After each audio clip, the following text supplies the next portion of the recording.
আসসালামু আলাইকুম। Eagle agro থেকে আপনাদের সাথে আছি আমি রনি। আমি এই মুহূর্তে আছি আমাদের বাসাতে।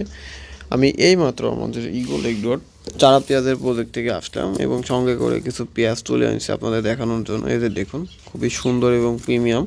আমি যেহেতু সব কিছুই আপনাদের মাঝে শেয়ার করি ইগল এগ্রোর, ভাবলাম এই জিনিসটাও শেয়ার করি, আপনাদের মাঝে শেয়ার করা উচিত। এই পেঁয়াজটা মূলত আমরা আজ থেকে প্রায় 3 থেকে 4 মাস আগে লাগাইছিলাম। আলহামদুলিল্লাহ এটা ভালো একটা ফলন দিচ্ছে। এই যে দেখুন, এই চারা পেঁয়াজে কিন্তু খরচটা খুবই কম, অর্থাৎ মুড়ি কাটা পেঁয়াজে কিন্তু খরচটা অনেক বেশি।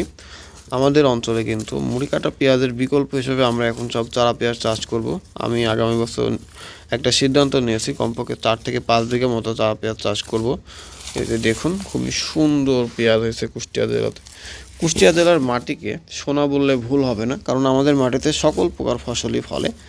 তো আপনারা যারা ইগল এগ্রো প্রতিনিয়ত ভিডিও দেখেন কিন্তু ইগল এগ্রো চ্যানেলটা এখনও সাবস্ক্রাইব করেননি, তারা ইগল এগ্রো চ্যানেলটি এখনই সাবস্ক্রাইব করুন। তো দর্শক, ভালো থাকবেন, সুস্থ থাকবেন, দেখা হবে নতুন কোনো ভিডিওতে। খোদা হাফেজ।